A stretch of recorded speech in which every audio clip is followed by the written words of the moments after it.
Assalamualaikum warahmatullahi wabarakatuh. Halo teman-teman semuanya, saya ucapkan selamat datang kembali di kelas komunikasi antar budaya hari ini di pertemuan ketiga bersama saya Miss Desi. Hari ini kita akan membahas poin materi sesuai di RPS, yaitu komponen beserta hakikat komunikasi antar budaya. Jadi minggu lalu kan saya sudah menyebutkan nih ya poin-poin unsur komunikasi yang bisa diterapkan dalam perspektif antar budaya, terutama pada objek kajian kita yaitu manusia, ya tentu antar manusia ya, antar pribadi yang memiliki background kebudayaan yang berbeda-beda sebagai makhluk sosial tentunya. Baik, hari ini kita akan membahas secara rinci lagi masing-masing dari komponen komunikasi dalam sudut pandang antar budaya ya. Kita next. Nah, ini dia poin materi yang akan kita bahas hari ini. Pertama, proses komunikasi dan komunikasi antar budaya itu sendiri. Yang kedua adalah keberadaan dan peranan unsur proses komunikasi dalam komunikasi antar budaya tentunya, dan model dasar komunikasi antar budaya. Kemudian untuk sumber, saya menggunakan sumber buku utama ya dari bukunya Prof. Dedi dan Jalaluddin Rahman tentang bukunya yaitu Komunikasi Antar Budaya, Panduan Berkomunikasi dengan Orang-orang Berbeda Budaya, dan buku utama masih dari Ahmad Syihabuddin tahun 2013 ya. Dan juga saya menggunakan beberapa buku pendukung seperti bukunya Prof. Alo dan Larry Samovar.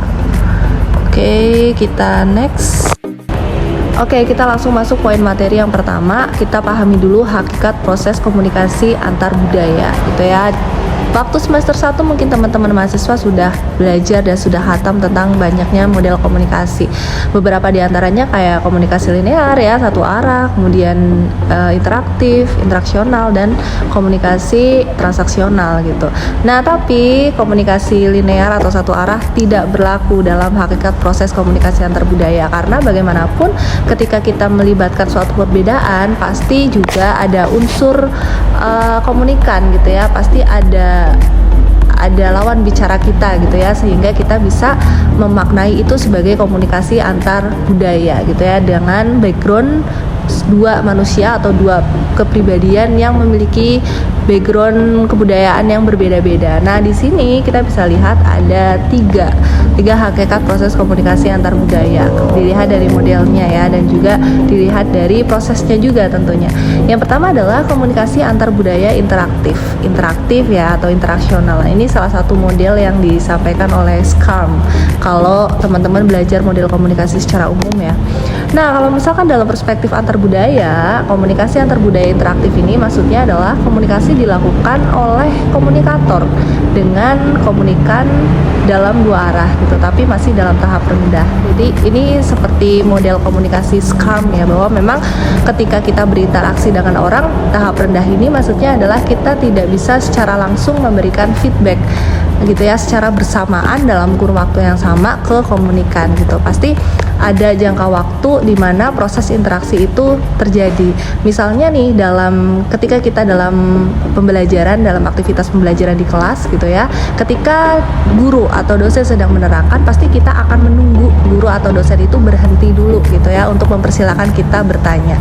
Gak langsung tiba-tiba menyela, kecuali memang kita sedang berada di momen debat gitu ya, atau mungkin yang memang proses interaksi bisa dilakukan bareng-bareng atau bersamaan. Tapi kalau misalkan komunikasi antar budaya interaktif menurut Wallstorm itu adalah interaksinya dua arah namun masih dalam tahap rendah gitu. Jadi masih ada jangka waktu di mana komunikator dan komunikan ini saling berinteraksi satu sama lain. Kemudian, hakikat proses komunikasi antar budaya yang kedua adalah komunikasi transaksional.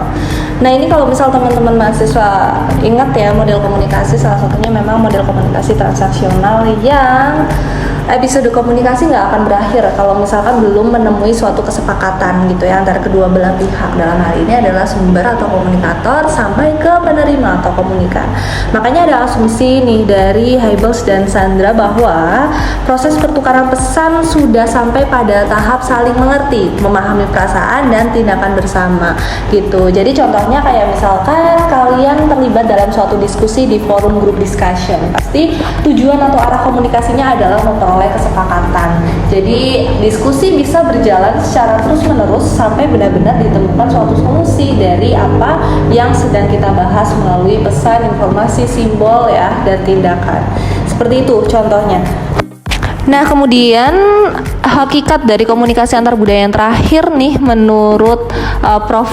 Alo ya, bahwa karena komunikasi yang dilakukan ini adalah komunikasi antar budaya, maka anggapannya bahwa kebudayaan ini merupakan dinamisator atau penghidup gitu dalam suatu peristiwa komunikasi.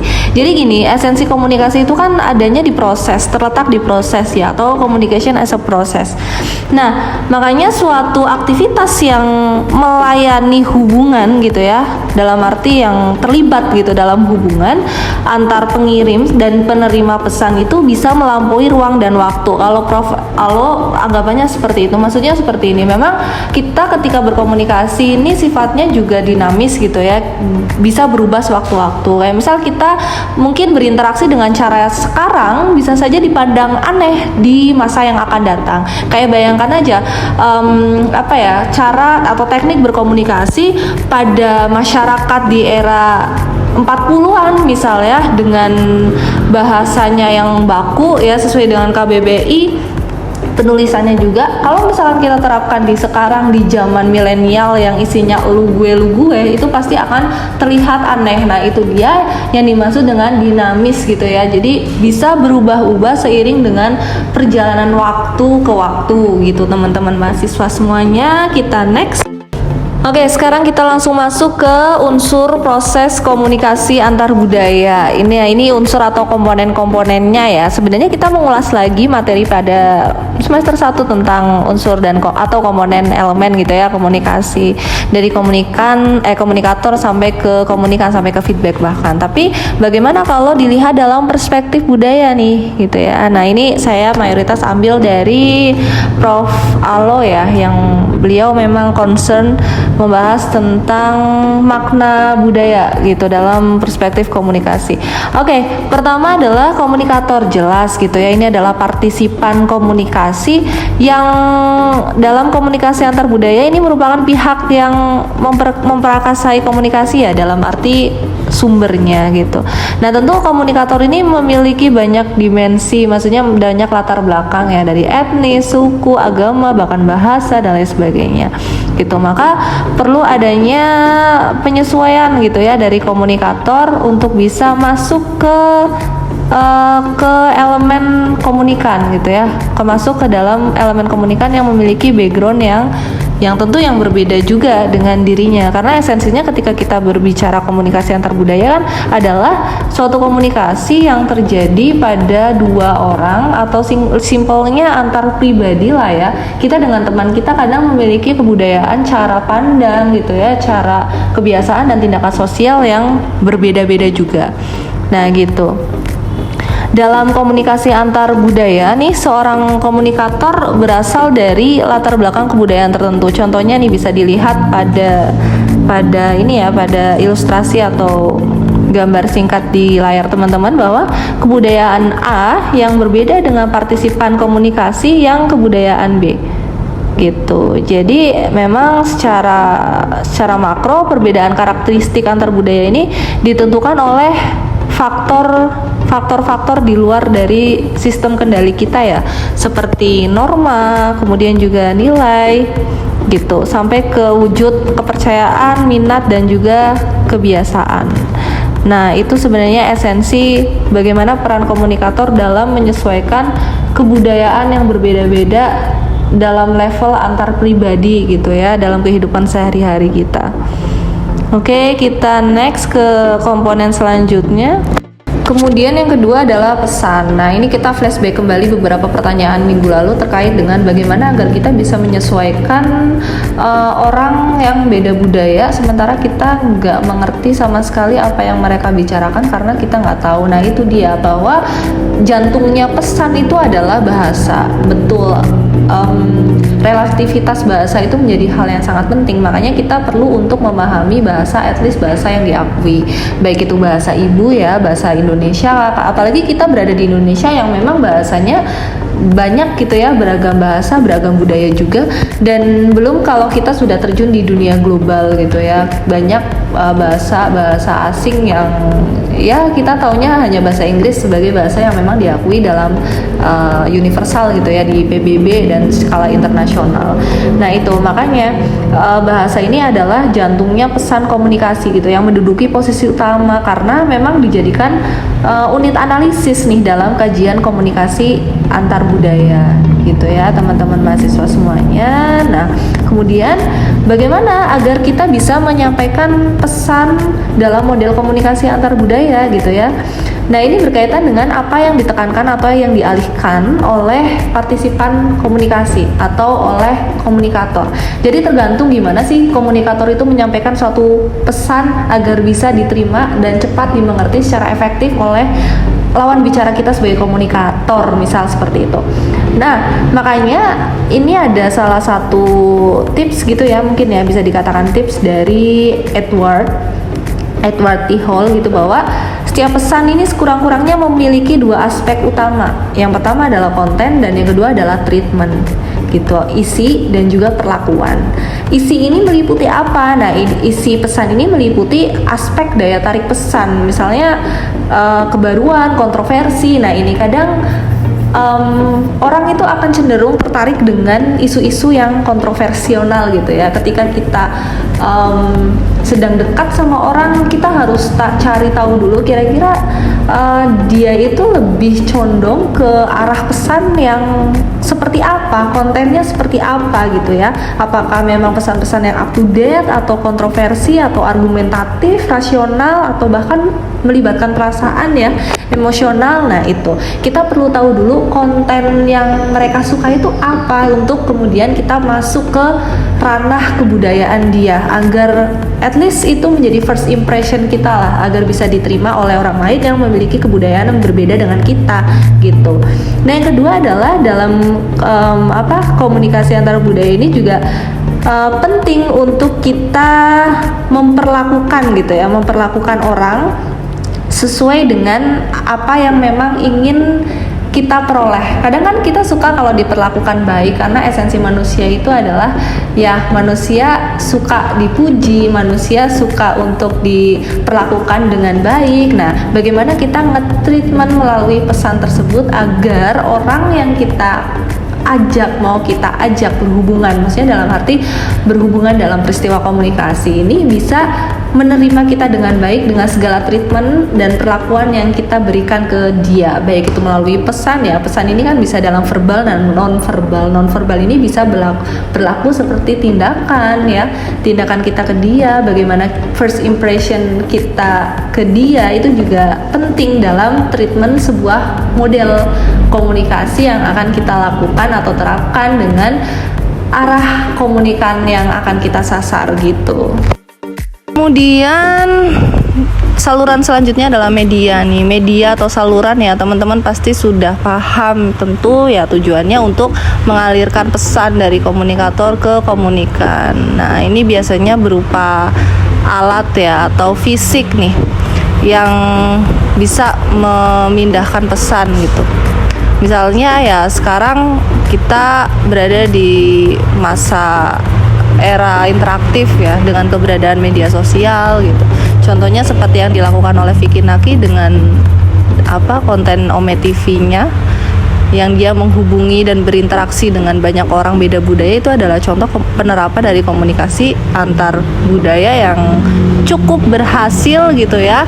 Berhasil dalam arti ya dari segi profit untuk dia juga, terus juga dari segi ikatan ya atau engagement antar budaya juga, melalui proses interaksi yang dia munculkan gitu dalam sebuah hubungan, bahkan hubungan yang benar-benar baru kenal gitu. Nah, medianya adalah media sosial, yaitu melalui Ome TV yang kita sama-sama tahu bahwa ketika kita menggunakan Ome TV, ya konsekuensinya kita akan bertemu dengan orang yang nggak kita kenal gitu ya, bahkan dari lain antar budaya gitu. Itulah fungsi dari media atau saluran.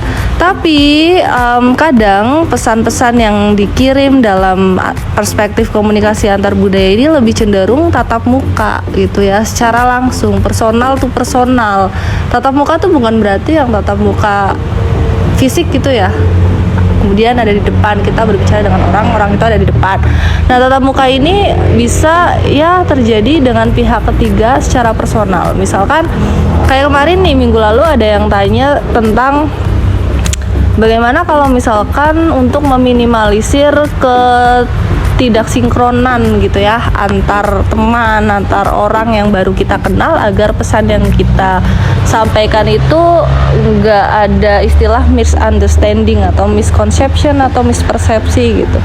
Nah, itu pentingnya pihak ketiga. Kadang kita butuh pihak yang netral dalam arti ya tidak terlalu menjurus kebudayaan A maupun kebudayaan C ya. Itu penting untuk kita menyesuaikan diri dengan komunikan atau penerima pesan yang akan kita sasar ya gitu. Kadang kan kita takut untuk memulai komunikasi karena kita nggak tahu kebiasaan dia itu seperti apa, takutnya malah baper atau bagaimana. Itulah pentingnya pihak ketiga untuk ibaratnya memakcomblangi kita dengan orang antar budaya lain yang akan kita sasar gitu.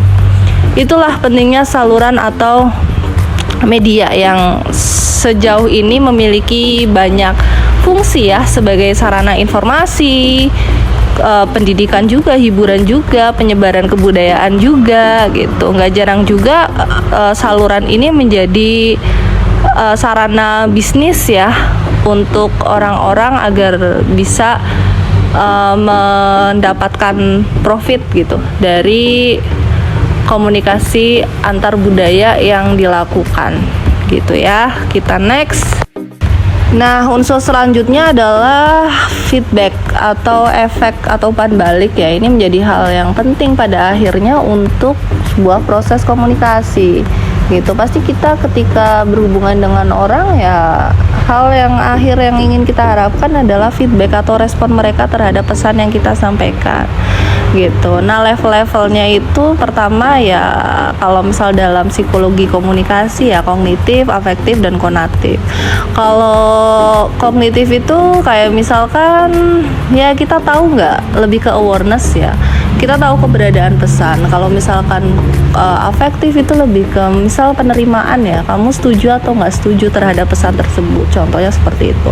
Terus yang afektif itu udah sampai ke level perilaku, apa yang kamu lakukan terhadap pesan tersebut, apakah ikut menyebarkannya atau ikut meresponnya dalam bentuk tindakan atau perilaku. Itu juga termasuk umpan balik sampai ke level perubahan sikap dan perilaku. Nah, kemudian efek atau umpan balik dalam komunikasi antar budaya ini ada anggapan lebih mudah dilakukan secara langsung ketika kita bertemu dengan orang dibandingkan secara virtual gitu ya. Secara langsung ini maksudnya ya, ketika kita berbicara sama orang kan nggak dipungkiri kita akan melakukan gerakan-gerakan nonverbal juga ya. Ketika kita bilang tidak, maka secara refleks gitu ya kita akan menggelengkan kepala kita.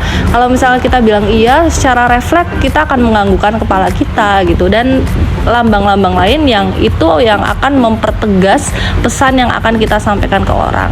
Tapi bukan berarti kemudian di era interaktif seperti sekarang ini, itu kan tadi ya nggak banyak Prof Alo ya, kalau nggak sama Ovar sudah lama gitu. Tapi kalau di era interaktif seperti sekarang ini, yang namanya fitur kan nggak cuma sekedar lisan aja ya. Ya sekarang kita bisa video call gitu, kita bisa live streaming yang ya orang akan melihat gerakan atau tanda lain nonverbal yang kita lakukan selain pesan verbal gitu. Kalau di era interaktif sekarang ini. Oke, kita next. Nah, kemudian adalah suasana, setting ya, dan juga konteks. Suasana kita yang ada di sekitar kita ini juga berpengaruh dalam suatu proses komunikasi, termasuk komunikasi antar budaya gitu.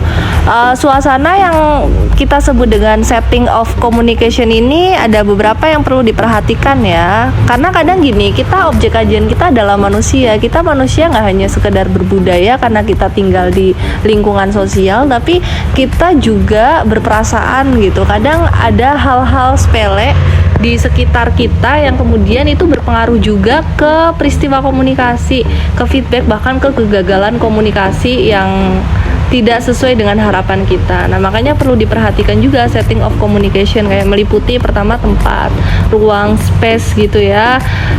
Kemudian waktu ini terkait dengan ya suasana sosial dan juga psikologis dari partisipan komunikasi itu sendiri. Kemudian juga perlu adanya kualitas relasi juga, apakah lingkungan sosial kita ini sifatnya formalitas atau informalitas gitu. Yang itu juga beberapa hal yang berpengaruh ke komunikasi antara budaya. Mungkin teman-teman tahu ya terkait dengan meja bundar gitu yang sering digunakan pada saat rapat. Kenapa meja itu harus bulat ketika kita melangsungkan rapat atau delegasi dan lain sebagainya? Yaitu tentu sebagai dalam simbol semiotik ya, sebenarnya itu sebagai simbol bahwa memang dengan bentuk yang bulat itu menyamakan derajat persepsi antar anggota yang mengikuti rapat tersebut. Atau mungkin ketika di Starbucks gitu ya, di Starbucks itu kebanyakan mejanya juga bulat ya kalau nggak salah gitu. Itu juga memberikan simbol bahwa diharapkan konsumen betah untuk di situ karena tidak ada sudut-sudut yang menghalangi mereka untuk saling sharing gitu ya, saling bekerja sama seperti itu.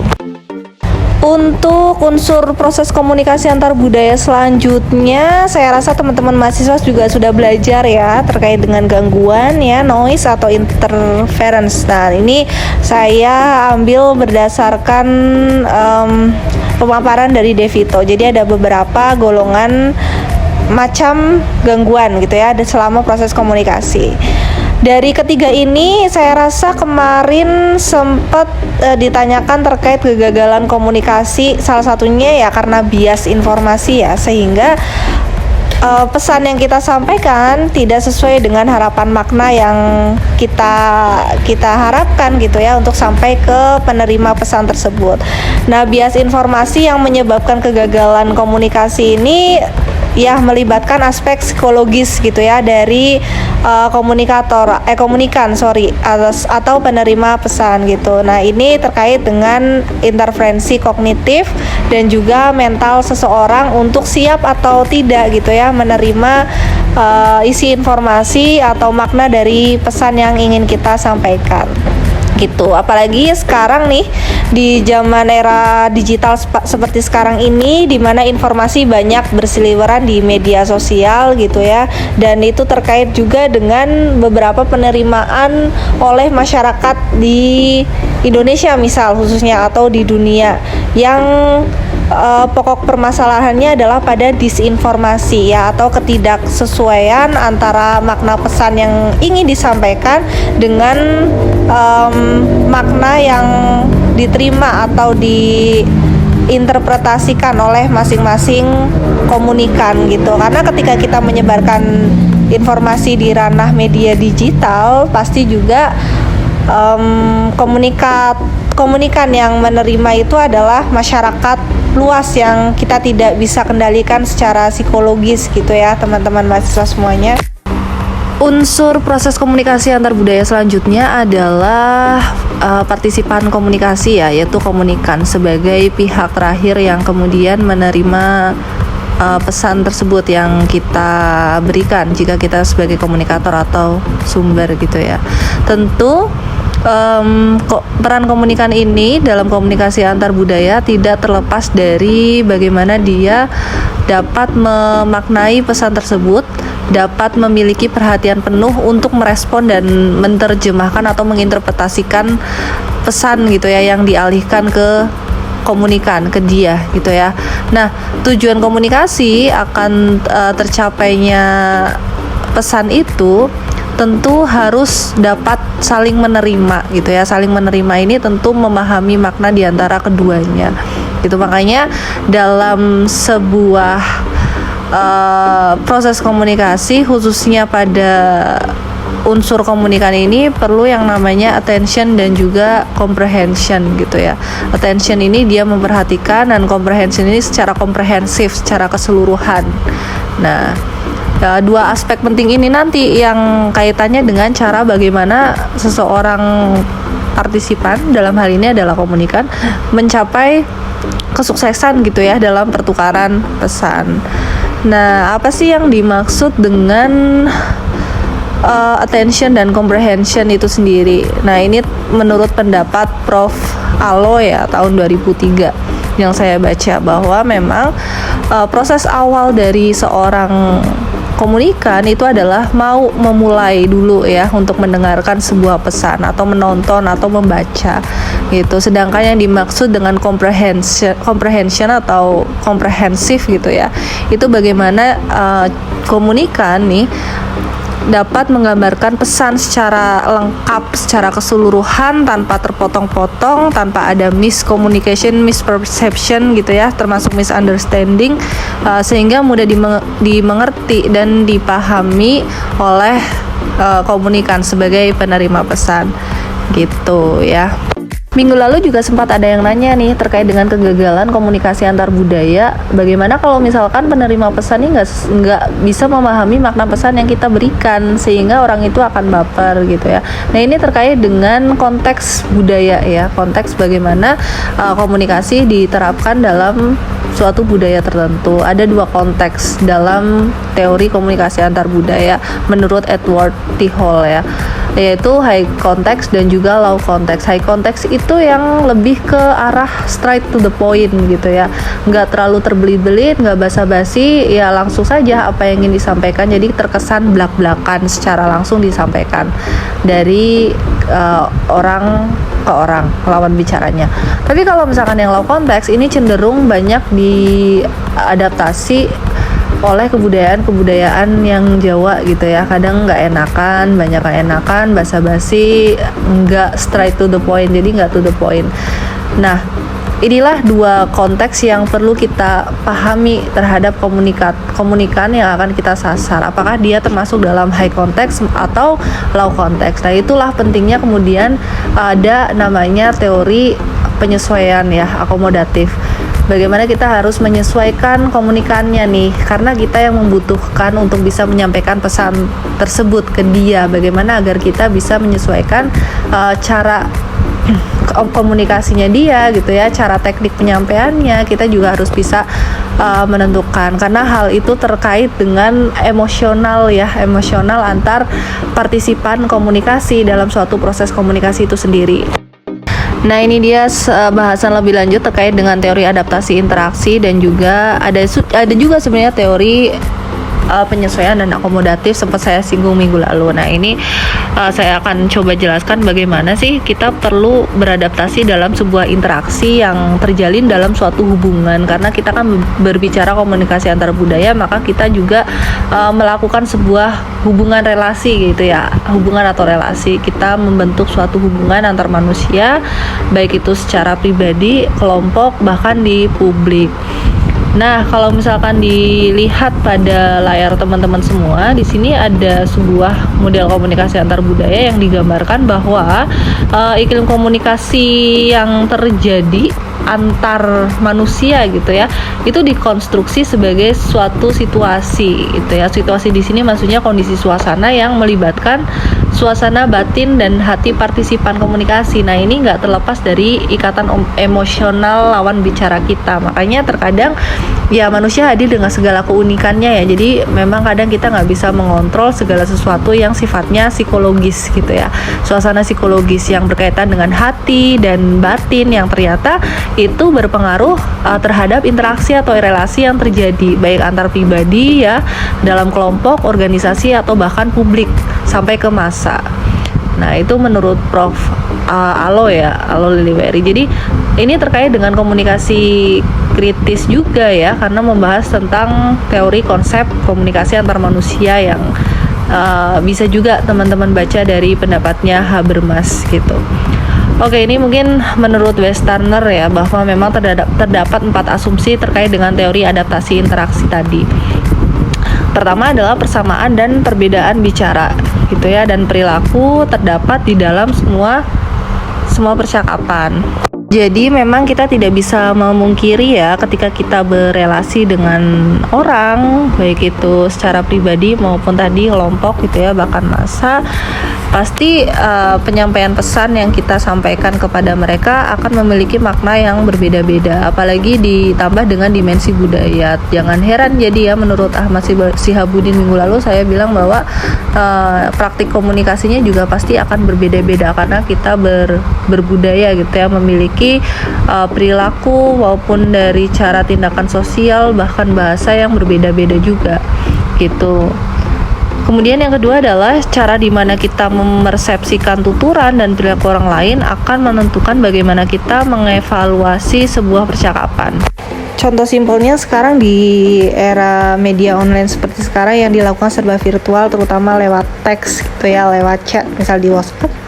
Mungkin teman-teman akan merasa ada sebuah kebiasaan yang kemudian terbentuk dari proses interaksi yang terjadi di chat WhatsApp gitu ya. Misal ketika baru melakukan sebuah hubungan atau relasi, kalian akan menganggap bahwa orang itu mungkin sedikit lebih serius ketika membalasnya singkat, padat, dan jelas.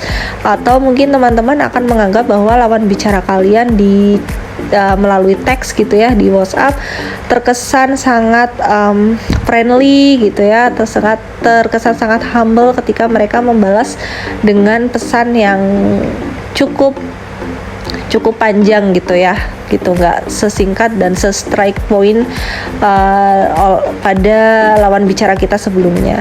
Nah, itu adalah contoh simpel bahwa memang kebiasaan dari hasil evaluasi yang kita lihat dari sebuah percakapan gitu ya dengan lawan bicara kita, itu akan membentuk juga kebiasaan kita dalam berinteraksi selanjutnya dengan mereka.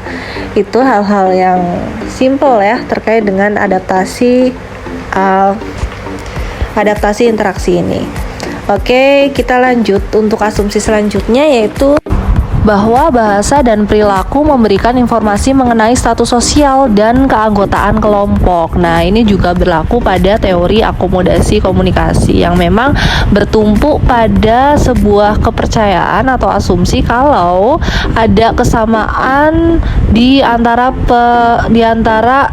unsur-unsur komunikasi ya, baik komunikator maupun komunikan gitu yang terlibat dalam sebuah percakapan, dalam hubungan gitu. Nah, kadang tentu kita akan lebih mudah beradaptasi dengan orang-orang yang sefrekuensi dengan kita, baik itu dari sisi bahasa ya, perilaku, atau bahkan mungkin pengalaman-pengalaman masa lalu yang saling dialami satu orang dengan orang lain, sehingga teori adaptasi interaksi ini dapat tercapai dengan baik gitu ya dalam kacamata teori gitu, karena dengan memiliki persamaan maka itu merupakan sebuah ladang untuk saling berbagi pengalaman yang bersangkutan satu sama lain dalam suatu hubungan.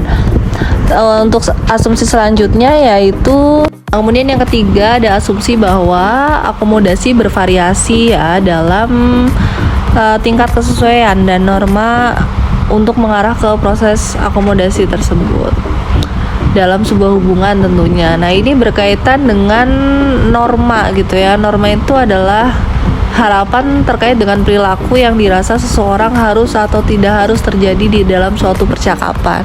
Misal ini berlaku contohnya pada strata sosial ya, antara junior dan senior misal dalam suatu organisasi, hubungan organisasi. Penting nggak misal junior ini menggunakan bahasa-bahasa yang baik, yang benar ketika dia sedang menghubungi atasannya atau seniornya. Lalu bagaimana sih secara norma gitu ya, secara normatif ketika si senior berbicara dengan junior? Itu contoh dalam praktik normatif gitu ya dalam hubungan suatu organisasi. Oke, selanjutnya kita next. Nah, ini dia menurut kacamata teori Samovar ya. Kemarin juga ada yang nanya juga nih, kira-kira kompetensi apa saja sih yang harus kita miliki ya, terutama untuk menyesuaikan diri dengan individu antar budaya ketika sedang melakukan interaksi dalam suatu proses hubungan. Ada beberapa menurut Samovar. Yang pertama, motivasi untuk berkomunikasi. Nah, ini jelas ya. Siapa sih orang yang gak kesel kalau misalkan lawan bicara kita terlihat tidak tertarik dengan obrolan kita? Pasti kita gak akan meneruskan apa yang ingin kita bicarakan. Tentu harus kita mulai dengan motivasi untuk bisa melakukan percakapan ya. Dalam hal ini komunikasi adalah melakukan percakapan, memulai sebuah hubungan antar individu sesuai dengan kebutuhan kita, sesuai dengan kebutuhan, dan sehingga hal ini akan menghindari konflik gitu ya antar keduanya atau krisis komunikasi antar budaya gitu. Jadi usahakan agar kita memiliki motivasi untuk memulai sebuah hubungan dalam sebuah komunikasi dulu gitu ya, agar apa yang kita sampaikan nanti bisa berjalan dengan baik, dengan semestinya, tidak ada kendala, sehingga proses komunikasi antar budaya bisa berjalan dengan efektif sesuai harapan. Kemudian selanjutnya adalah kompetensi untuk mengetahui budaya yang sesuai gitu ya, tingkat pengetahuan kita. Nah, tingkat pengetahuan kita ini berkaitan dengan ya pengetahuan tentang tema, kata, makna gitu ya terhadap lawan bicara kita sebagai partisipan komunikasi. Tentu ini menjadi hal yang sangat penting agar kita bisa melakukan penyesuaian lebih cepat gitu ya, dan juga akurat sesuai dengan arah komunikasi yang akan kita tuju gitu. Contoh dalam lingkungan organisasi nih, ketika kalian nanti akan bekerja, tentu kalian akan diberikan training dulu ya tentang budaya kerja gitu, agar kalian tidak mengalami shock culture di lingkungan kerja, sehingga kalian bisa beradaptasi dengan prosedur-prosedur yang ada di lingkungan kerja nanti sesuai dengan budaya kerja yang sudah mereka terapkan selama ini ya. Itu contoh dalam organisasi sebuah pekerjaan ya di perusahaan. Kemudian selanjutnya adalah sensitivitas. Nah, ini menjadi hal yang penting juga karena ya kita tadi ya terlibat juga dengan ranah psikologis dari partisipan komunikasi gitu. Jadi kita nggak bisa terlepas dari suasana batin dan juga hati orang yang kita nggak tahu, karena itu adalah hal yang nggak bisa kita kontrol. Maka perlu untuk kita memiliki sensitivitas dari dalam diri sendiri untuk menjadi fleksibel, sabar gitu ya, simpati, dan sangat terbuka dengan sebuah perbedaan, karena kita hidup sebagai manusia ya dikelilingi dengan perbedaan dan segala keunikannya. Maka ya gitu, bagaimana agar kita bisa memunculkan minat terhadap budaya yang lain, sehingga kita itu sama-sama nyaman ketika menjalin hubungan dengan orang lain gitu ya, sehingga proses komunikasi yang kita harapkan juga akan tercapai. Kemudian selanjutnya adalah karakter. Nah, ini karakter tentu karakter yang positif ya. Ada asumsi bahwa jika kita tidak diterima oleh orang lain sebagai seseorang yang memiliki karakter yang baik, maka kesempatan kita untuk meraih kesuksesan akan berakhir. Nah, karakter di sini tentu karakter yang baik, berarti karakter yang positif. Bagaimana sih kita untuk menciptakan sebuah karakter? Nah, tentu ini berkaitan dengan manajemen kesan kalian, first impression kalian ketika pertama kali menjalin hubungan dengan orang lain antar budaya. Kalau misalkan dengan orang yang sudah kalian kenal cukup lama, mungkin mereka akan lebih mudah menilai karakter kalian karena memang terbiasa melihat perilaku kalian sehari-hari. Tapi berbeda ketika kalian ingin menciptakan sebuah karakter positif dengan orang baru, dengan lawan bicara baru sebagai partisipan komunikasi dalam sebuah hubungan. Nah, itu tentu perlu manajemen kesan yang baik agar itu menjadi bagian dari budaya kalian yang diinterpretasikan. Oh, ketika melihat si A, dia karakternya karakter orang yang jujur, orang yang adil, orang yang mampu membuat pilihan yang baik. Nah, contohnya seperti itu. Jadi dengan kita memberikan karakter yang positif, maka orang-orang juga akan secara nggak langsung akan menjadi sangat nyaman gitu ya ketika menjalin hubungan dengan kita, seperti itu. Nah, ini adalah salah satu contoh penerapan komunikasi antar budaya terutama dalam perspektif agama ya, yaitu diresmikannya Rumah Moderasi Agama di beberapa institut agama Islam negeri. di Indonesia ya, khususnya di Yayan Cirebon juga sudah ada dekat rektorat kalau misalkan teman-teman tahu, dan juga beberapa universitas Islam negeri di Indonesia juga sudah diresmikan rumah moderasi beragama. Ini merupakan salah satu wujud usaha untuk memberikan awareness gitu ya, memberikan pandangan terkait dengan bagaimana kita bisa memberi toleransi antar umat beragama, karena kita tinggal di Indonesia kurang lebih ada 6 agama gitu ya, dan juga dalam satu agama aja ada perbedaan pendapat gitu ya, khilafiyah, dan itu adalah sesuatu hal yang wajar, yang bagaimana kita bisa menoleransi dan tidak menimbulkan suatu konflik atau isu gitu ya dalam melakukan suatu sikap atau tindakan sebagai umat beragama. Itu contohnya gitu ya. Nah, sebagai penutup ada sebuah asumsi dari bukunya Deddy Mulyana dan juga Jalaluddin Rahmat terkait dengan komunikasi antar budaya ini, bahwa memang kesalahan utama dalam kegagalan komunikasi antar budaya itu adalah kesalahan dalam persepsi sosial gitu ya, yang mempengaruhi proses persepsi itu sendiri gitu ya. Jadi bagaimana kita tinggal di lingkungan sosial, tentu banyak konstruksi persepsi yang dapat mempengaruhi cara pandang kita gitu ya, ketika melihat suatu informasi atau suatu pesan, suatu tindakan, atau bahkan suatu budaya seperti itu. Oke. Baik teman-teman mahasiswa semuanya, hari ini kita nggak ada post test ya, jadi teman-teman bisa fokus untuk mengerjakan tugas mingguan individu berupa resume dan ringkasan materi pada hari ini. Dan juga silakan untuk kelompok minggu depan untuk mempersiapkan bahan presentasi dan konten digitalnya. Untuk bahan presentasi minggu depan kita akan membahas tentang analisis prinsip komunikasi yang sesuai dengan budaya masyarakat. Untuk poin-poin materinya silakan dicek di RPS ya, ada di Google Classroom. Dan untuk tugas kelompok nanti kita diskusi virtual, penyesuaian ya sesuai kebutuhan, nanti apakah akan perlu untuk direkam atau mungkin lanjut di WhatsApp grup aja untuk diskusinya. Oke guys, terima kasih untuk partisipasi dan juga kontribusi kalian di aktivitas pembelajaran kita hari ini di pertemuan ketiga. Semoga ilmunya dapat dan tetap konsisten dalam belajar ya. Kita jumpa lagi minggu depan. Wassalamualaikum warahmatullahi wabarakatuh.